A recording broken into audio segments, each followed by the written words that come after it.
amigo e minha amiga, estamos aqui em mais uma entrevista no canal do Regis Tadeu, que sou eu mesmo, caso você não saiba. E hoje eu tenho a honra de trazer aqui um dos sujeitos mais gente fina que eu conheci. É um cara que tem um conhecimento musical inacreditável, tem uma simpatia que é, de uma certa forma, contagiante, exatamente o contrário da minha pessoa. Eu estou aqui hoje com Gastão Moreira. Grande Gastão! Estou tocado aqui, né, velho? Não, mas é verdade. Eu sou a pessoa que tanto admiro também.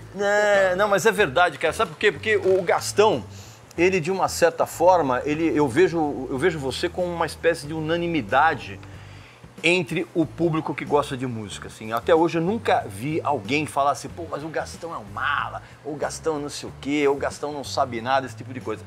Eu acho isso até uma coisa perigosa, você tá entendendo? E aí eu quero começar esse nosso bate-papo, que não tem pergunta prévia, não tem pauta, não tem nada. Aliás, não sei nem o que eu vou perguntar para ele. A gente vai conversar aqui e vocês, evidentemente, vão assistir. Não esqueçam de entrar na nossa lojinha, você tá entendendo? Lá no Galeria Pix, né? É Galeria Pix /loja Regis Tadeu, perfeito? Lá tem um monte de coisa lá para vocês comprarem, aquela coisa toda, já sabe. E não esquece também de fazer a inscrição aqui no canal. Você já sabe como é que é, não vou ensinar e larga a mão de ser folgado. E evidentemente que você vai lá também no canal do Gastão, correto, Gastão? Casa Gastão. Casa Gastão, vai lá, faz a sua inscrição, porque lá também tem um monte de coisa bacana que ele fala. Gastão, eu quero começar esse nosso papo justamente por esse mote que eu te falei, de você ser um cara muito bem quisto por todo mundo. O que é que te irrita musicalmente e pessoalmente? O que é que te deixa de uma forma como ninguém viu até agora? Primeiro, eu acho que não me considero uma unanimidade, sempre tem aqueles caras que pegam no pé, que é até saudável, obviamente. Pessoalmente, o que me irrita é trânsito. Sinceramente, às vezes mas agora estou muito mais contido, mas eu nunca briguei no trânsito, mas é uma coisa que realmente me perturba de uma certa maneira, principalmente a folga das pessoas. Sim, a folga do brasileiro, inclusive. Em geral, no qual nós estamos inseridos, mas assim, a gente tenta fazer a nossa parte. Isso me irrita um pouco, e musicalmente, eu acho que alguns estilos que eu ouço no meu vizinho, quando ele ouve alto, que a gente tem um estacionamento ali, às vezes ele bota uns sertanejos muito alto, cara, me faz mal pra alma. Assim. E o sertanejo que eu digo, não o sertanejo de raiz, né? É esse sertanejo universitário, chechelento. Popnejo. Esse pessoal que fica andando com um cinto de brasão aí, que aumenta 4 quilos no peso da pessoa. Não tem nada a ver com a raiz do... Nada a ver. Não, eu costumo dizer o seguinte, que esse tipo de sertanejo só chega perto do cavalo quando ele vai no carrossel. Você tá entendendo? Isso te irrita demasiadamente, assim? Não, demasiadamente acho que nada, cara. Mas o trânsito me irrita um pouco e uma música muito alta, quando você vai na praia, sabe? Você tá querendo ter aquele seu retiro espiritual e a pessoa liga um som do teu lado ali que não respeita aí. Hoje em dia eu falo, antigamente eu nem falava. Tá, mas eu ficava quieto, engolir em seco. Hoje não, hoje eu vou lá e falo, vem cá, velho. Tá excessivo, né? Tá over aí, né? Tá over. Você falou que tem uns caras que te enchem o saco na coisa. Como é que você recebe a crítica negativa? Cara, quando o cara já vem ofensivamente com as 4 patas, a gente retorna com as 8 patas. Isso Perfeito. É uma a lei da reação e reação. É isso, cara. Eu não admito um cara que eu nunca vi na minha vida vir na nossa página já com ofensas gratuitas e desmedidas em relação àquilo que eu falei. Então, muitas vezes eu vou lá e xingo mesmo. Então, tem cara que deve me odiar por causa disso, mas eu também não respeitou, eu não respeito também. O cara fez por merecer, né? Eu acho que fez por merecer, porque eu jamais entraria na casa dele ali sem respeito. Aliás, uma característica minha, eu acho, foi sempre o respeito a todos. Eu sempre me preocupei com isso, com a minha conduta respeitosa, sabe? Nunca... Perfeito. Sempre antes de uma entrevista eu perguntar para os caras, vem cá, tem alguma coisa que você não queira falar. Nunca quis polemizar de maneira sacana. Você provavelmente foi ensinado, assim como eu, a dizer, por favor, obrigado, com licença. Óbvio. Gastão, você está falando agora de entrevistas. Qual foi a entrevista que mais te surpreendeu positivamente e negativamente? Obviamente que você que está nos assistindo sabe que o Gastão teve uma carreira na MTV extremamente longeva. Você, inclusive, você entrou na primeira leva Não, isso não vai sair da edição, não. Isso acontece. Você entrou na primeira leva da MTV. Qual foi a entrevista que mais te surpreendeu positivamente e a que te surpreendeu negativamente? Cara, negativamente eu respondi uma vez, então eu já tenho na cabeça. Positivamente eu não tinha, e veio a primeira que me surpreendeu, acho que foi o Ozzy, quando eu entrevistei. Você lembra? Em que ano foi isso? Foi em 95. Ele estava muito consciente. Nenhum DRT, ele não tinha nenhum traço de substâncias psicotrópicas ou medicamento. Medicamentos, ele estava falando com muita fluência. Ele foi Dava pra entender o que ele tá falando? Porque uma vez eu enfrentei o seu óbvio, esse bicho, eu não conseguia entender nada do que o cara falava. Ele falava, daquele jeito, mas estava muito, muito claro o que ele estava falando e eu atrasei nessa entrevista. Eu fui fazer uma foto pra Playboy. Eu cheguei tarde, ele estava me esperando e eu falei, puta, justo com o Ozzy, que é um dos meus maiores discos, cara, ele se levantou, eu falei, puta, mil desculpas, ele falou, não tem problema. Então, quer dizer, foi uma pessoa que me surpreendeu pelo estado de consciência que ele estava, que hoje em dia já não se assemelha ao que ele estava, e pela gentileza, que eu achava que ele era um cara diferente. Não o conhecia pessoalmente, eu não sabia como é que ele era pessoalmente. Ele se mostrou um cavalheiro. Um cavalheiro. Negativamente? Negativamente, a primeira que me veio é o The Coach, cara. Bem-vindo. Você também. Foi a primeira. Só abrir um parênteses, eu sei que o entrevistado dele. A primeira entrevista que eu fiz quando eu comecei a trabalhar na Cover Guitar, a primeira, foi Ian Astbury e Billy Duff. Os dois juntos e brigados. Aquela turnê aqui no Brasil do disco do Bode. Foi essa também? Então é capaz da gente ter feito juntos. E a gente não se conhecia na época. Eu vou te falar, uma semana depois a banda acabou. A banda acabou, exatamente. Porque começou assim, o primeiro baixista era o Craig Adams. Isso, que é do Seas of Mercy. Que eu adorava. E eu sabia que ele era apaixonado por Rock Wind. E eu levei um CD do Rock Wind, levei o Levitation, sabe? Sim. Que é anos 80, tudo bem. Tá. Eu falei pra ele, pô, trouxe um CD aqui pra gente comentar. Ele pegou e falou, isso aqui é o pior da banda. E jogou no chão. Nossa. E quebrou a caixinha. E eu olhei pra ele e falei, meu, você não deveria ter feito isso, cara, já começou mal. Aí eu comecei a perguntar pro Ian Astbury, eu sou muito fã de The Cult. Quando veio lá o Love, ou até o Dreamtime antes, eu ouvi, eu não sabia classificar aquilo. Pra mim foi a junção perfeita do classic rock com o gótico, com o post-punk, eu fiquei fascinado. O Love é um clássico absoluto. Cara, se Céu Sanctuary até hoje eu ouço e me dá arrepio, eu já ouvi 1 milhão de vezes, então era uma banda que eu respeitava muito. E ele foi muito chato comigo, cara. Ele foi muito chato comigo. Tudo que eu perguntava, eu falei assim, pô, vocês estão querendo... penetrating, né, penetrar no mercado americano. Ele falou penetrate, a gente não faz filme pornô. Olha, sinta-se um pouco aliviado, porque não foi só com vocês, cara. Os caras são uns malas total. E ainda pra piorar, tava esse lance deles estarem brigados. Triste é que é uma banda que eu gostava. Eu acho que é por isso que me marcou tanto. Eu fui maltratado por outras bandas, mas eu nem gostava tanto. Então... Você acha que é ruim quando você encontra o teu ídolo? Você acha que isso é uma experiência que normalmente é desmistificadora? Eu acho, cara. Inclusive o Ozzy brinca pra você nunca encontrar o seu ídolo, né? Faça esse favor a você mesmo, nunca encontre o seu ídolo. Tem historinha lá do baixista do Anthrax, o Frank Bello. Frank Bello com um disco do Kiss, ele viu o Paul Stanley entrando no carro, ele foi lá, segurou na janela, o Paul Stanley fechou o vidro no dedo do cara. E é verdade. Ele quebrou todos os discos, né? Ele quebrou? Ele falou, nunca mais ouvi Kiss na minha vida. Então, às vezes, pode ser negativo. Nesse caso do Cult, foi que eu tinha uma visão deles que era muito boa e, agora, tem o reverso da moeda também, né?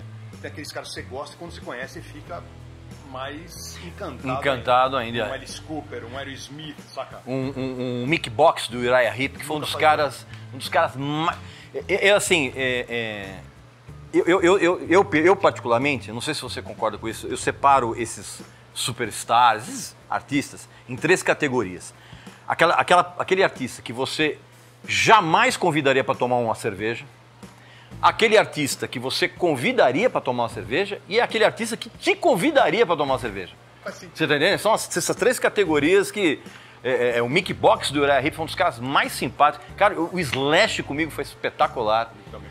Que é um cara tranquilíssimo, você tá entendendo? Glenn Hughes. Mark Farner. São esses caras que te convidariam Exatamente. Cara, uma vez eu estava entrevistando o Glenn Hughes, a primeira pergunta que eu fiz para ele, eu falei assim, cara, eu considero você o Louis Johnson e ele é muito fã de Brother Johnson. Puta, o cara me abraçou, não sei o que, qualquer coisa.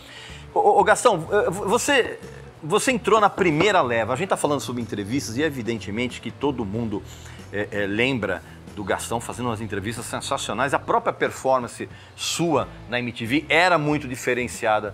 Não tanto porque você pegava uma linha mais de rock pesado dentro da MTV, mas porque você tinha sempre uma preocupação, e eu sempre admirei você por isso, você tinha sempre uma preocupação de passar uma informação a mais além do que você estava falando, você está entendendo? Numa época que a informação era escassa, né? Que era praticamente inexistente. Qual foi a sensação que você teve quando chegaram pra você e disseram, cara, você tá dentro da MTV? Eu morava na Inglaterra, eu vim pro Brasil, a rápida história da minha... Morava na Inglaterra, me formei, fui pra lá, voltei pro casamento da minha irmã, ia ficar um mês no Brasil. Quando eu tô voltando do aeroporto, eu ouvi na rádio, a MTV vai entrar no Brasil, venha fazer o teste. Era justamente na semana que eu ia ficar. E eu fui fazer o teste. E quando eu contei que eu ia voltar pra Inglaterra, que eu já tinha ingresso dos Rolling Stones pro show, tinha emprego, tinha uma vida lá, o cara falou, fica mais um pouquinho que a gente gostou de você. E era o Tite, cara, eu não sabia. O Tite era o dono da emissora. Sim, era o dono. Então eu cancelei minha passagem e fui, daí eu comecei a alimentar. Porque eu fui lá pra ver como é que era, só uma brincadeira, seria meu sonho. Eu era um cara sempre apaixonado por música. Quando brincava que eu era um advogado roqueiro, eu falava, não, eu sou um roqueiro que virou advogado. Sim. A música pra mim, desde os 10 anos de idade, o disquinho era a minha, né, aquela coisa sagrada. Sagrada, era meu santuário. Perfeito. E eu lembro o dia que foi no meu aniversário. E aí ligaram pra mim e falaram assim, vem cá, já vou te contar, você tá dentro. Vem aqui que você foi contratado. Cara, eu acho que esse percurso de casa até a MTV foi uma das coisas mais... Eu nem sei como é que eu fui, assim, porque realmente... Head over heels, né? Perfeito, Você tá... Cara, você tá na nuvem 9 lá, cara. Eu Perfeito. fui num estado de... E êxtase. Tudo que eu tinha comprado, tudo que eu tinha estudado, tudo que todo mundo falava, pra que você fica apanhando essas coisas? Pra que você ouve tanto disco? Tudo ali fez sentido, né? É o The Meaning of Life, né? O sentido da vida. Exatamente. Tá ali. Exatamente. Só que eu tenho um problema, né? Se você for pensar numa carreira, eu comecei no lugar mais legal que eu poderia trabalhar.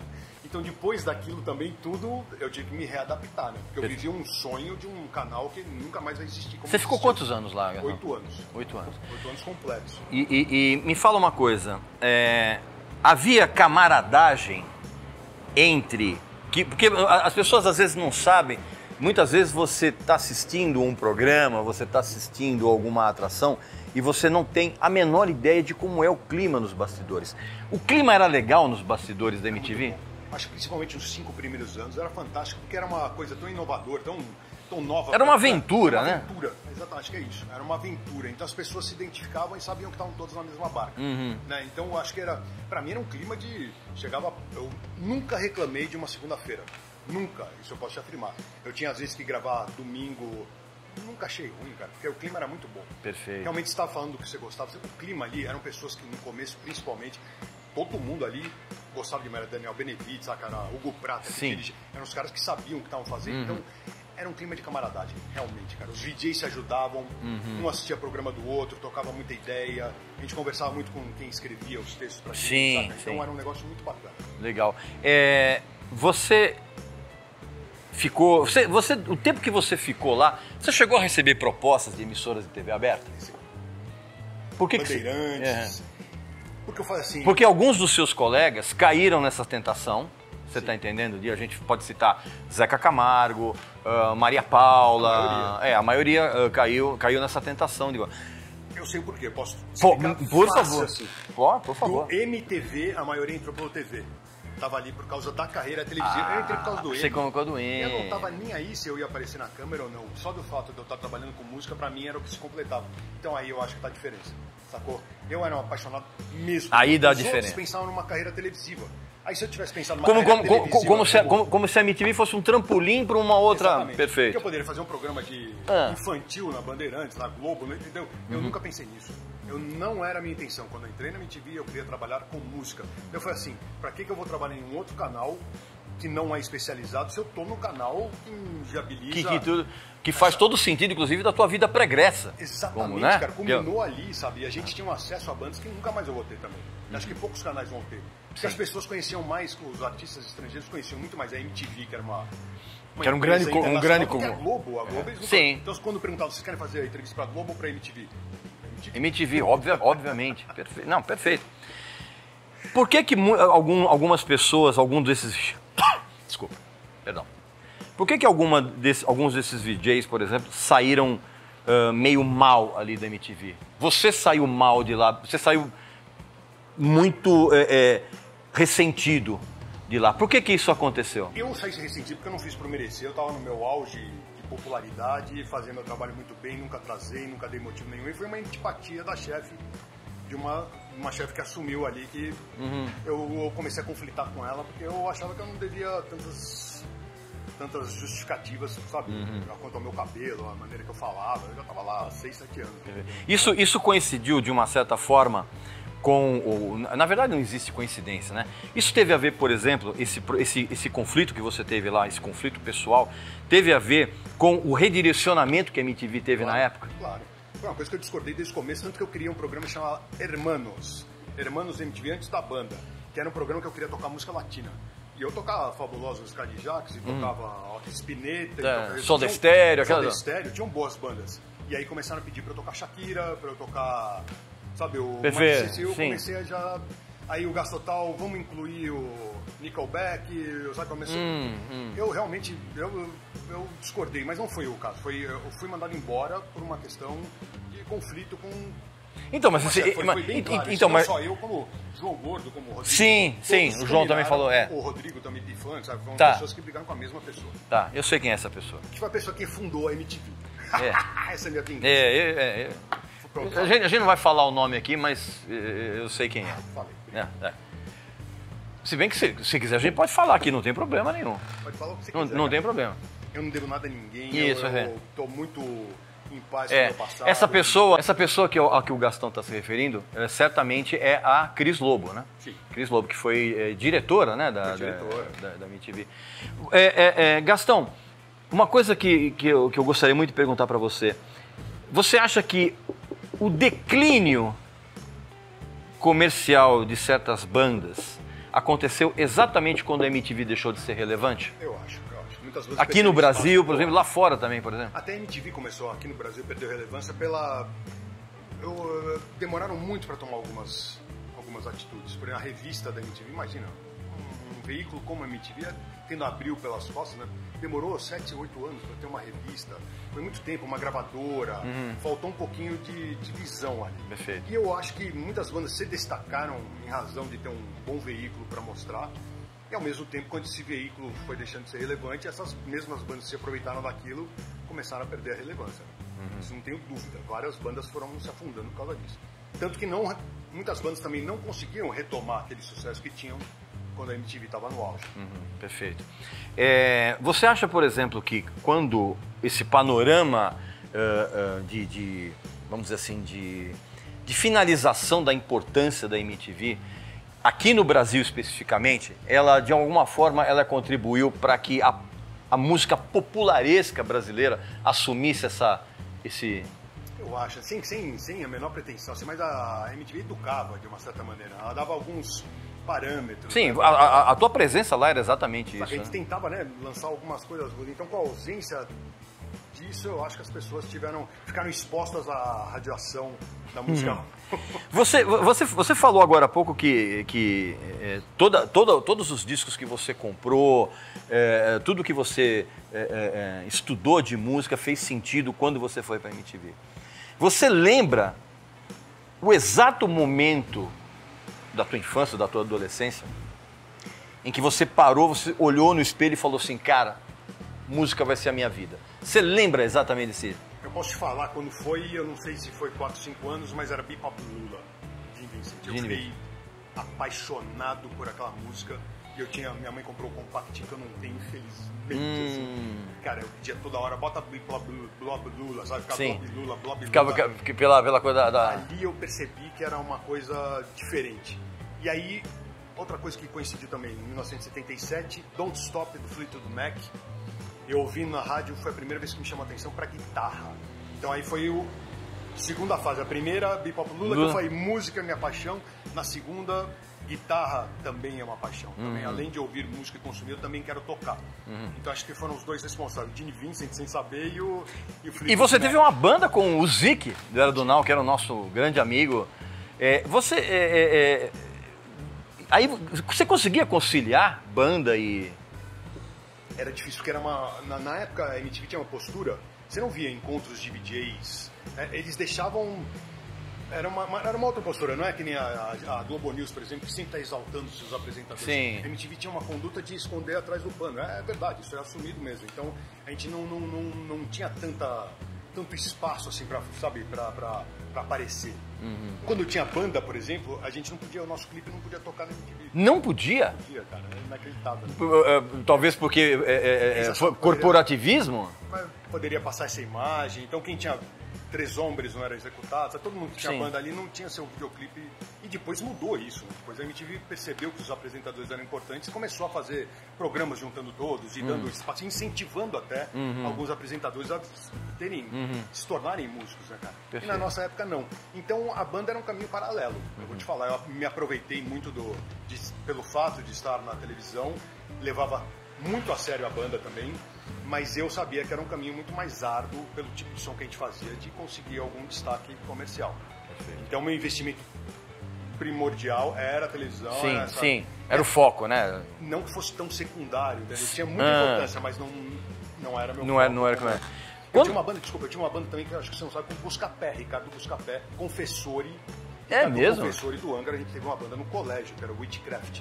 É mesmo? Foi a primeira banda que eu tive, que era uma banda de speed metal lá em 1982. Speed metal. Pô, e Confessori era o cara certo pra isso, Imagina, né? Né, cara? O outro era Henry Ho também. O Henry Ho, que é um solo. Que hoje, inclusive, ele é um luthier, é um cara que manja.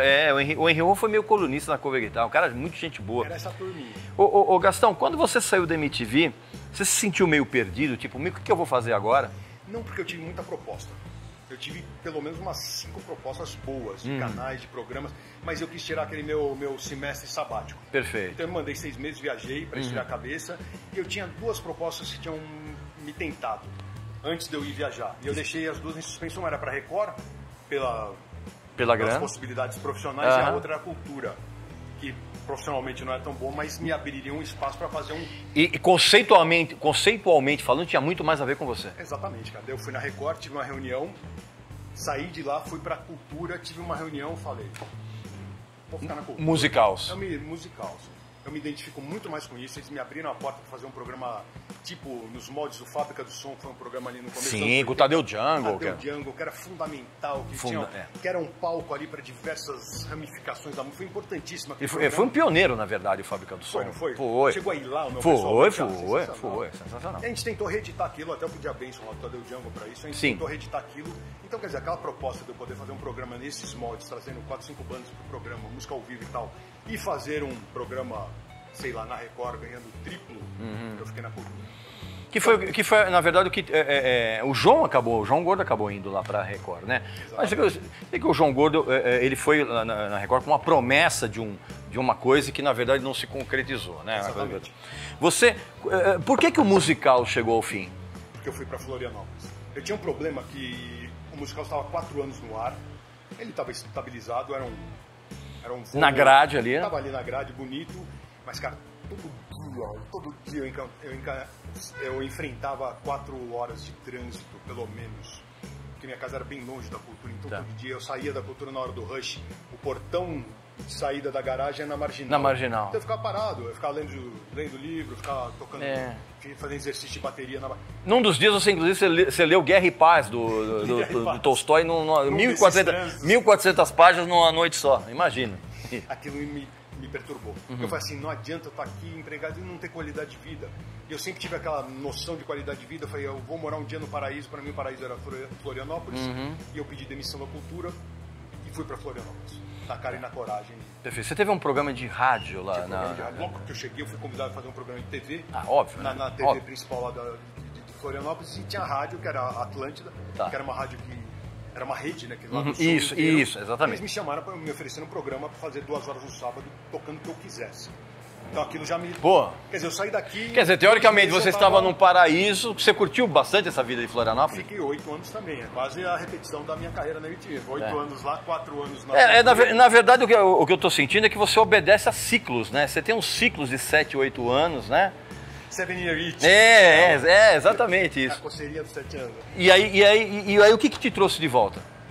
Cara, uma motivação não foi uma coisa alegre, foi o falecimento do meu pai, ele ficou muito doente, então eu tive... Lamento. Eu comecei a voltar, minha mãe, e a partir dali eu achei que, sabe, é meu lugar, se eu quiser alguma coisa profissional, se eu quiser trabalhar com o que eu gosto mesmo. Eu tive bar, né, em Florianópolis. Você teve bar em Florianópolis? Existe até hoje, chama Célula.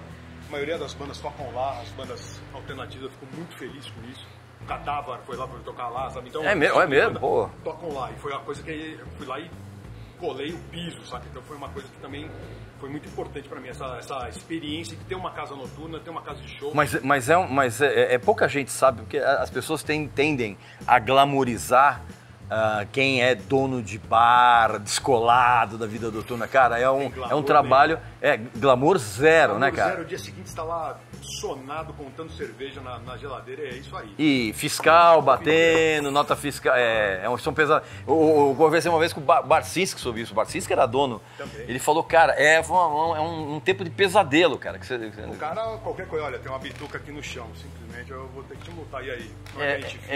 Como é que a gente... Eu não compactou com isso, nunca dei um tostão pra ele. Aproveitando esse mote, você acha que a corrupção está enraizada no DNA do brasileiro? Infelizmente, cara, em todos os sentidos, né? Desde o passar na frente da fila, né? Sempre tem... Infelizmente, é uma coisa que... Eu vi o ministro Supremo aqui, a gente viu o Barroso, não? Barroso. O Barroso falou, o ministro Supremo falou uma frase que o Brasil é um país de ricos delinquentes. Eu achei brilhante, velho. Porque é exatamente isso, meu.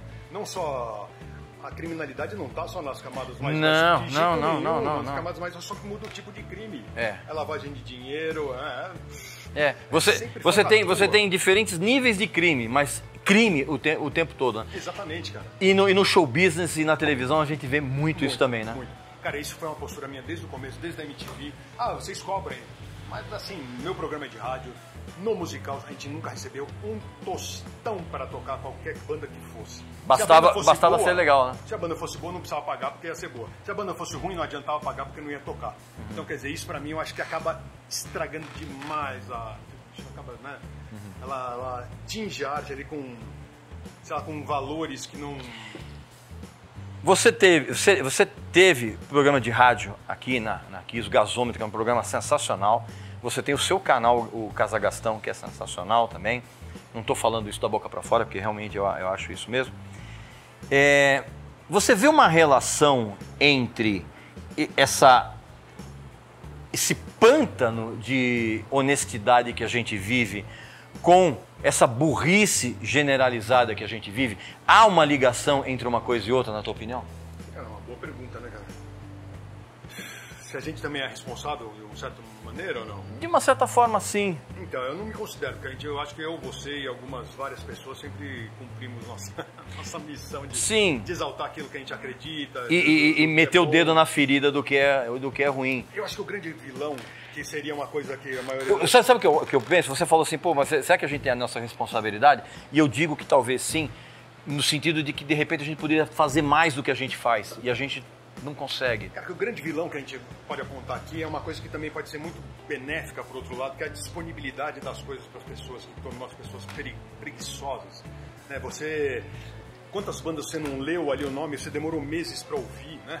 E eu acho que essa coisa, as pessoas têm isso desde o cidadão que mora em São Paulo, que, como ele mora aqui, ele não aproveita das coisas que tem aqui, porque as coisas estão aí. Tá muito fácil, né? MASP, porque o MASP tá ali, qualquer hora que eu quiser, eu vou lá no MASP, você entendeu? Essa disponibilidade de você ter tudo no Spotify, cara, as pessoas acabam tendo bilhões de músicas e não consomem E não tem tudo. Nada. E não tem tudo, porque você vai procurar certas coisas ali, bicho, somente aquelas coisas obscuras que a gente adora, não tem nada disso, tá entendendo? E, cara, Netflix também. Eu ia jogar fora meus filmes, ainda bem que eu não joguei minhas séries, porque não tem Não. As pessoas vão na minha casa e falam assim, mas peraí, você tem DVD ainda? Eu falei, claro. E vou falar uma coisa pra você. E se bobear, eu vou acabar comprando Laserdisc agora, porque, cara, você vai em certos lugares... Cara, pra quem não sabe, Laserdisc era o pai do CD. O pai do DVD, aliás, porque era um formato de vinil, aquela coisa prateada, evidentemente, que tem uns shows maravilhosos. E hoje você vai, às vezes você passa em algum sebo, você vê o Allman Brothers no Beacon Theatre, em LD, R$15. E assim, e o som, e o vídeo, e o áudio e a imagem eram sensacionais. Só que você não encontra mais o aparelho. Essa é outra coisa que as pessoas não ligam hoje, a qualidade da imagem, Ninguém a qualidade tá nem da aí. gravação. Porque você vê no celular, você ouve em condições que você não bota aquele fone, né? Você não...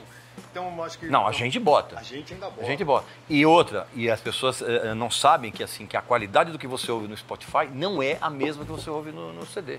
Sem dúvida. No vinil, então, nem se falha. Mas por que você acha que as pessoas perderam o interesse em ouvir música com atenção e agora eles fazem isso com suas trilhas sonoras para uma outra atividade que eles estão fazendo? Por que as pessoas perderam o interesse de ouvir música? Cara, ouvir música para valer, concentrada. Eu acho que muita gente vai falar que não tem tempo, né? É uma ótima desculpa. Pô, eu não paro mais para ouvir um disco inteiro porque eu não tenho tempo. Eu acho que é mentira, porque as pessoas Claro. fazem coisa ali. Eu acho que elas perderam interesse justamente porque tá tudo aí. Então dá aquela impressão de, o dia que eu quiser ouvir um Uriah Heep, eu boto ali no Spotify, eu ouço tudo, daí um dia eu paro, sabe aquela coisa que nem sou eu no Facebook, um dia eu respondo. Tá. E eu vou lá e vou protelando, e no fim você acaba não consumindo nada, você acaba não fazendo nada. Então eu estava falando com o Benegão outro dia da importância de você botar aquela experiência mesmo, de ser uma experiência sensorial de você ouvir Perfeito. música. Né? De você Quase, botar quase sacerdotal, meio ritualístico, né? A mídia ajuda porque é uma coisa que você... Né, tá Palpável. Na tua mão, palpável. É diferente. Talvez no Spotify também funcione. Você deu play ali, bota o Não, fone e não, mergulha aqui. não, mas não, não, é a mesma não coisa. não é a mesma coisa. Eu acho que essa submersão assim, na música como um ritual sagrado. Você lendo as letras, olhando detalhe de capa. Nelson Brito falou numa entrevista agora pra nós, ele falou assim, você ficava olhando o disco, as fotos, esperando elas se mexerem. Eu achei perfeito Sim, isso, cara, sim. porque a nossa única referência de imagem era a foto. A gente Sim. não tinha os vídeos. Pô, as você coisas pegava que aquelas tem. capas do Roger Dean do Yes, cara, é uma coisa viaja. Você fala hoje pra molecada, ninguém tá nem aí com essa coisa, mas assim. Body Hatchet, que tem uma capa Sim, ali. Saca? sim. Eu ficava olhando na vitrine e era tudo que eu queria, sei lá. Você ainda tem prazer de comprar discos? Tem absoluto. Vinil. Eu não compro mais CD, não compro mais nada. A única coisa que eu compro é vinil. Isso agora ficou mais prazeroso ainda, porque antes eu comprava em maior quantidade. Hoje não. Hoje para comprar um vinil tem que ser aquele que eu olho e falo, putz, edição, vinil branco, capa dupla, sacou? Aí eu compro. E é um prazer, minha esposa me acompanha quando chega uma compra que eu fiz no Mercado Livre, por exemplo, parece uma criança, cara. Chega aquele pacote, sabe? É. Você pega a faca, Aí a Bia abrir. chega e fala, olha pra você e fala assim, cara, eu casei com um moleque, né? Casou com um moleque. Mas eu penso, aí eu tenho uma ótima frase de Rudolf Schenker que ele me falou. Ele falou assim, eu acho muito estranho nas pessoas que elas acham que quando você chega numa determinada idade, uns 50 anos, você vai deixar de ser tudo aquilo que você foi e passa a ser outra coisa. Não, você claro que usa não. um terno, você não pode mais usar uma camiseta de rock. Cara, eu vou ser sempre isso. Eu vou estar com 80 anos se eu chegar lá, eu vou estar com a mesma camiseta do Damage. Eu não vejo o menor sentido em deixar de fazer isso. E ainda tem o mesmo prazer de botar o disco do UFO lá, o Rock Bottom. A gente não tá querendo parecer moleque, a gente simplesmente tá mantendo o que a gente sempre foi. Exato. A gente tá se mantendo... A carcaça vai envelhecendo, É né? isso, Mas cara. a gente Então, não. aqui ninguém tá usando camiseta de rock porque quer parecer moleque, porque quer... Não, é uma coisa que eu sempre quis, cara, não sei fazer outra coisa. Beleza. Ô Gastão, você agora, você tá com o Casa Gastão e estamos, né, num outro tipo de mídia, vamos dizer assim. E é complicado ainda para você entender como é que funciona. Para mim ainda. Essa coisa do YouTube ainda para mim é uma coisa que é um mistério que guarda uma série de detalhes que é meio incompreensível. Como é que você lida com isso, com o fato... Tudo bem que você tem uma experiência televisiva e tal, mas assim, como é que você lida com esses parâmetros de audiências, esse tipo de coisa? Isso é uma coisa que importa ainda? Então, é importante para você conseguir subsistir disso, né? Mas hoje tem coisas extra ao nosso trabalho, que seria o trabalho de curadoria, um trabalho artístico, que são tags, tagueamento, sabe? Umas coisas assim que eu não faço a menor ideia, que eu luto pra... E eu sei que isso aí acaba influenciando muito na divulgação do seu vídeo. Então eu aposto que você, não sei como é que funciona, mas a gente perde muito espaço por causa disso. Por não saber fazer essa outra parte direito, entendeu? Porque tem uma parte, não sei se é a parte técnica é a palavra, mas é a parte algorítmica. Isso, da coisa que, pra mim, por exemplo, que eu sou um velho, eu não consigo entender isso, eu cara. Também não consigo, eu não sei usar os artifícios que a maioria dos youtubers usam, saca, de títulos, eu não sei usar isso, cara. E, aliás, eu acho também que surgiram termos lamentáveis, que ainda bem que a gente é pré tudo isso. Influencer é um dos termos mais babacas e mais... Não, digital influencer, Digital influencer Porra, é muito pretensão. Você sabe que, inclusive, eu, por exemplo, eu entrei tarde no YouTube justamente porque eu não queria ser confundido com o YouTuber. É isso. Que teve uma época que teve uma febre, bicho, que qualquer moleque retardado, você perguntava, o que você quer ser? Não, eu quero ser YouTuber. Você quer ser YouTuber pra fazer o quê, ô moleque? Aí dá um tapão na cabeça, sabe? As pessoas associam o YouTuber como a nova estrela da novela. Então essa coisa de influenciador digital também, isso pra mim é uma bobagem. Eu também acho. Porque assim, a partir do momento que você se deixa influenciar por um influenciador digital, você é um idiota. Simplesmente isso, você tá entendendo? Né? Tipo, compre esse batom. Olha, hoje eu tô usando Cara, eu vejo umas meninas fazendo, olha, hoje eu estou usando um perfume da... Meu, que isso? Milhões de views, né? Milhões de views. Você acha que isso vai chegar uma hora que vai ter um fim? Essa ditadura digital vai ter um fim, cara? A gente vai voltar para algum outro... O fim pode estar até próximo, sem querer ser catastrófico aqui. Mas, por exemplo, essa nova legislação que foi aprovada lá no mercado comum europeu, que é o artigo 13... Isso. Que as plataformas que divulgam conteúdo se responsabilizam pelos direitos autorais do conteúdo. Isso é uma loucura, porque eles repassaram para quem produz, para nós. Sim. E a gente não pode usar um videoclipe, uma foto. Você teve um problema sério com isso no teu canal. 145 vídeos bloqueados. Bloqueados. Sem poder fazer nada. Assim, tira os vídeos, a gente não quer que você use. 8 vídeos do Pantera, apaguei um por um, só que você apaga no editor do YouTube, que não é a mesma precisão. Certo. Então fica um programa, você vai lá e mutila seu programa para ele continuar. Então, mas a justificativa que deram foi isso, foi a inclusão de clipes. Cara, 10 segundos que eu copio do YouTube numa imagem ruim. Então, acho que se eles cobram para isso, então eles deveriam mandar melhor qualidade, eu poderia usar o vídeo inteiro, se eu quisesse, concorda? Aí eles poderiam bloquear. Só que o lance do bloqueio do vídeo é assim, se você tiver uma foto no meio de um vídeo de 30 minutos, eles podem bloquear aquela foto. Só que bloqueando aquela foto, eles bloqueiam o teu vídeo inteiro. Cara, que doideira. Então você trabalha... Isso. Eu fiquei um pouco perdido agora, porque os nossos vídeos eram muito ilustrados. Sim. Eu fazia questão disso, porque eu acho que é importante você... Não, sem dúvida. Ressaltar com a imagem aquilo que você está falando. Acho que aproxima mais, deixa mais fácil, mais palatável para as pessoas. Uhum. Agora eu tô meio perdido, porque eu fico com medo de usar um videoclipe, cara. Por incrível que pareça. Talvez seja o lance, talvez seja um pouco mais, vamos dizer assim, saudável para nós o uso de fotos. Talvez as fotos sejam... Mas mesmo sem entrar essa lei, mesmo uma foto, mesmo minha tatuagem do Bloister Cult aqui pode ser bloqueada. Então, quer dizer, quem lida com dar aula de música na internet, ou quem faz crítica de filme, de cultura pop em geral, você vai falar do filme e você não vai poder botar uma imagem, de repente nem o pôster, cara. Pois é, mas... É um tiro no pé, porque as pessoas usam o YouTube, usam essas mídias justamente para essas plataformas. Para realimentar financeiramente. E para você assistir aquelas coisas que você quer, vídeo que você nunca viu. As pessoas não vão poder mais divulgar, as pessoas que poderiam... porque a gente tá contando história de bandas que não tem... que os caras já morreram hoje em dia, é mais um trabalho de resgate histórico. Exato, é mais um trabalho documental e arqueológico quase, arqueológico, né? Só que o YouTube não faz a menor distinção, cara. Se você está fazendo um trabalho arqueológico, você está usando o vídeo da Anitta ali, tanto faz para ele. Bloqueou e é coisa de gravador. Bom, isso nós jamais teremos problema com isso, né? De colocar vídeo da Anitta na coisa. Vem cá, já que a gente está falando sobre isso, hoje a gente tem no Brasil uma série de artistas com ótimas assessorias de imprensa, que plantam noticinhas diárias nos grandes portais, não sei o que, blá, blá, blá.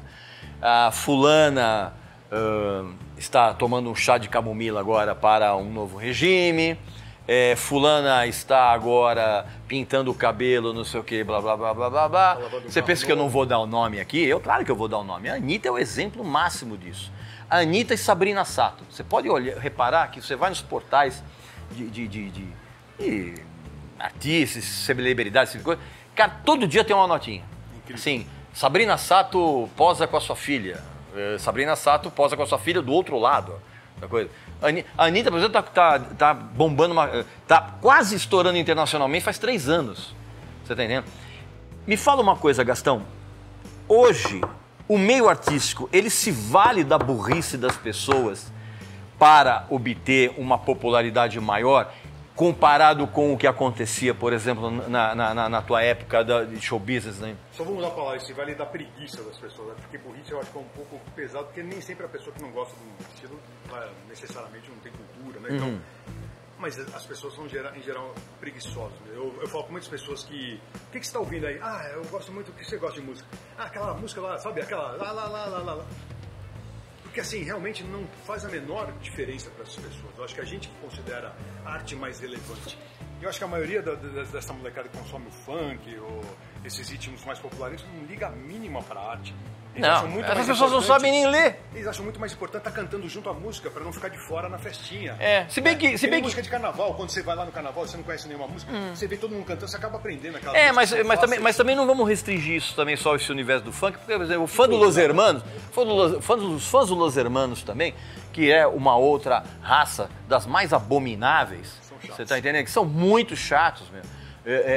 Aliás, é até engraçado, e esse pessoal fica cantando as músicas o tempo todo. Cara, foi ver uma vez o show do Los Hermanos, é uma experiência que é inenarrável, assim, o terror que é. Mas eles têm um conhecimento musical, Marcelo Campos, você vai falar com o Amarante, são pessoas muito cultas, sabe? Que sabem. Sim, eu acho bem diferente dessas outras são péssimos instrumentistas, você tá entendendo? Mas assim, sacou? Mas tem então, uma cultura mas essa devoção que o público tem com esses artistas, ela é hoje, você acha que ela é hoje de uma maneira muito mais desmedida e muito mais inconsequente, assim, do que era antigamente? Cara, assim? Eu tava vendo os Beatles ali, as meninas fazendo pipi, né? O cara falava que eles entravam ali no Cavern Club, era o cheiro insuportável de urina. Então acho que essa devoção, de repente, ela só mudou um pouquinho, porque as meninas estavam acampando lá no BTS agora, né? 3 meses. 3 meses. Mas a culpa é dos pais. Então, aí eu também acho. A culpa é dos pais. Mas eu acho que esse tipo de devoção desmedida começou com o Rodolfo Valentino, cara, né? As pessoas choravam. Se descabelavam. Então eu não sei se isso mudou muito a intensidade. Hoje eu acho que tá mais claro. Mas desde o começo ali da história da música, as meninas lá no Elvis Presley arrancavam o cabelo. Incrível. É hormonal, né? É hormonal. Isso é hormonal. Da juventude. Assim. Hormonal. Depois, olha, você que tem esse tipo de comportamento, fica tranquilo. Você, pai, mãe, tá desesperado que a sua filha tá histérica por K-pop, por essas outras porcarias. Fica tranquilo, isso passa. Mas eu vou te falar, cara, a carência de uma MTV hoje em dia é justamente aquela... filtrada. Pra essa molecada, que eu aposto que muito moleque que tá ouvindo hoje esses ritmos nem gosta tanto, ele só tá ouvindo porque ele quer ser parte do todo e quer conviver com os amigos. Se ele fosse bem orientado, como eu vejo muitos moleques aí que os pais gostam de música, ele também talvez estivesse consumindo uma música melhor, entendeu? Haveria espaço hoje para uma emissora como era a MTV antigamente? Eu acho que... Porque a MTV hoje é de chorar, né, cara? Você assiste... Uma vez falaram uma frase pra mim que é muito boa, cara. Se te dessem a chave da Amiba, que é a maior loja de vinil do mundo, e falassem assim, ó, tem 10 minutos pra pegar o que você quiser. A maioria das pessoas ia ficar parada na porta olhando e não ia pegar um disco, cara. Porque elas não saberiam o que pegar. Então acho que a nossa função... Eu entraria com uma retroescavadeira, né? Vamos alugar uma retroescavadeira, o que couber dentro da coisa, né? Mas as pessoas é que nem o Netflix, é que nem hoje, você vê um filme, tem milhões de filmes, tem milhões de séries, mas você perguntar para a pessoa o que você vai ver, dá uma dica para mim. Então acho que a nossa função hoje é justamente esse filtro e essa curadoria. As pessoas que gostam da gente, elas vão querer saber o que ouvir. Porque elas não sabem que assim, não é nem por desconhecimento, nem por burrice, não por nada, porque não tem tempo de pesquisar. Então elas se utilizam dessas pessoas que nem nós, que gostam, que acreditam no nosso gosto. Então, se você falar bem de uma banda, talvez a pessoa vai correr atrás, entendeu? Ou no meu caso, o contrário, né? Quando eu falo mal de uma banda, a pessoa vai, esse cara falou mal porque é legal. Mas é positivo também. É positivo também, exato. Porque você leva a discussão. Você acha que hoje é a grande burrice que o rádio comete? De a rádio ainda... A gente sabe... Cara, outro dia nós tivemos uma notícia que a Rádio Globo, por exemplo, dispensou uma série de profissionais porque eles não conseguem fechar as contas, esse tipo de coisa. Você não acha que isso é uma grande burrice das rádios, que as rádios não perceberam ainda que o que vai mantê-las no ar é exatamente essa proposta de programas específicos, essa espécie de curadoria que você faz, e não essa coisa de parada das 10 mais, que isso sempre foi uma mentira, foi um jabacolê sem vergonha. Você acha que falta às rádios ainda esse tipo de percepção? Eu acho, porque os dirigentes estão viciados nos modelos antigos, que nem as TVs, né? Estão tentando se adaptar agora, mas as rádios ainda vêm aquele modelo do top 10. Peraí, tá caindo a audiência, vamos tocar o Stairway to Heaven, meu. Bota uma música que as pessoas... Então, mas isso não faz mais sentido, porque a pessoa tem a sua própria rádio no celular. Eu acho. Né? O Kid Vinil fez uma experiência com a Brasil 2000 uns anos atrás, ele fez uma rádio bem independente, deu errado. Eu acho que hoje em dia aquele modelo que ele fez talvez desse muito mais certo. Porque as pessoas hoje estão buscando mais o diferencial. Ela não precisa mais ouvir a rádio para ouvir as músicas que estão aí à disposição sempre. É como o jornalismo, por exemplo. Hoje eu acho o jornalismo mais essencial do que em qualquer outra época. Porque nós estamos vivendo uma época de fake news tão grande, é tanta mentira, que a pessoa, para ela saber o que é que está realmente acontecendo, ela tem que buscar uma fonte idônea. É isso. No rádio, é a mesma coisa, cara. Tanto que os podcasts estão começando a ocupar um espaço que as rádios deveriam estar ocupando. Eu acho que o podcast está sendo visto como algo muito mais interessante no futuro do que as próprias rádios. As rádios que eu tenho acompanhado estão fechando as portas. Sim. Mesmo, infelizmente. E o que, de uma certa forma, o que eu e você fazemos é um videocast. É um videocast. Só que, né? É isso. O que a gente está fazendo agora aqui, o que você está assistindo agora, é um videocast. Com muito mais liberdade, porque a nossa liberdade de opinião a gente não mede, né? Se você trabalha num canal, você ainda tem que seguir umas restrições, tá? Então acho que esse é o nosso trunfo ali na internet. Se você quiser falar do The Tubes, uma banda que você vai falar do The Tubes, tá tudo certo. Então. Pois é, exatamente. Antes de continuar com esse papo, presta atenção nessa mensagem que eu tenho para você que é pai e mãe e está absolutamente preocupado com o futuro dos seus filhos num planeta cada vez mais lotado de lixo plástico. Presta atenção. Se você não tomar consciência do que está acontecendo no Brasil e no mundo a respeito do lixo plástico e de toda a poluição causada por ele, pode apostar que os seus filhos e os seus netos vão chafurdar num mundo extremamente poluído e nojento. E além de nós estarmos cercados de todo esse lixo, ficamos sabendo agora, por intermédio de algumas pesquisas e estudos científicos, que nós estamos ingerindo micropartículas de plástico que estão contidas em 90% do sal de cozinha que é comercializado no planeta. Estamos ingerindo lixo. Ou você se une nessa causa contra o lixo plástico e a total ausência de um descarte civilizado, ou você será cúmplice da poluição total do ambiente em que os seus filhos e os seus netos vão viver. E certamente isso será causa de muitas e muitas doenças. E esse futuro poluído está muito mais próximo do que você imagina. Você quer carregar esse tipo de culpa? Eu não. É por isso que o meu apoio à ONG Ambientalizando é total. E você deveria fazer o mesmo. Aquela fundamental, velho. Fundamental tá nessa até o obrigado, meu. A gente sempre coloca isso. Eu acho fundamental, velho. Eu parei de comer carne por pena dos É mesmo?